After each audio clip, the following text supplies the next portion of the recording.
Welcome to CTV news. 7 మండలాలు తెలంగాణలో ఉండటంతో పోలవరం ప్రాజెక్టు కట్టడం అసాధ్యమవుతుంది. జూన్ 2, 2014 లోపు 7 మండలాలు ఆంధ్రప్రదేశ్కి ఇవ్వకపోతే పోలవరం కట్టలేం. నేను మా ప్రజలను మోసం చేయలేను అని ఈ 7 మండలాలు ఏపీలో కలిపితేనే ప్రమాణ స్వీకారం చేస్తానని నాడు కేంద్రాన్ని కోరాం. మన విజ్ఞప్తిని మన్నించి 7 మండలాలు ఏపీకి ఇచ్చిన ప్రధాని మోదీ గారికి ధన్యవాదాలు. ఈ రోజు పోలవరం ఈ స్టేజికి వచ్చింది అంటే నాడు తీసుకున్న నిర్ణయమే. కొన్ని వనరులు ఉన్నాయి.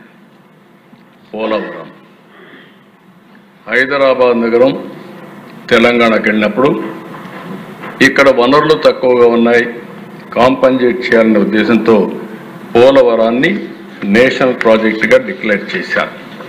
2014 నాకు బాగా జ్ఞాపకం.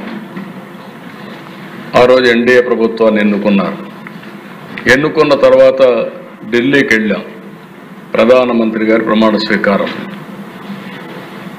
ఆ ప్రమాణ స్వీకారానికి పోయినప్పుడు నాకు ఈ ప్రాజెక్ట్ ఒకసారి స్టడీ చేస్తే నా అనుభవంతో చూశాను.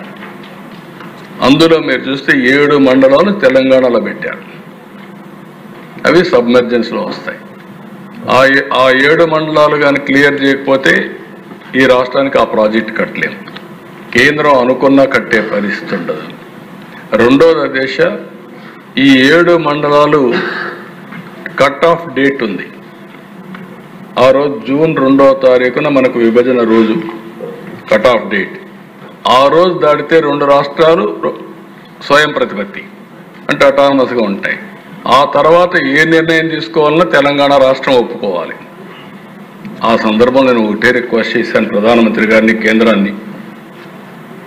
నేను ఇది కూడా మీరు చేయకపోతే నేను ప్రమాణ స్వీకారం చేసి అపహాస్యం కావడానికి సిద్ధంగా లేను. ఈ 7 మండలాలు ఇవ్వకపోతే నేను ప్రమాణ స్వీకారం చేయనని చాలా స్పష్టంగా చెప్పాను. చరిత్రలో ఎప్పుడూ జరగని విధంగా మామూలుగా మనం అందరం ముందు ఎన్నికవుతానే మంత్రులు అవుతారు, పార్లమెంటు సమావేశమై బిజినెస్ స్టార్ట్ అవుతుంది.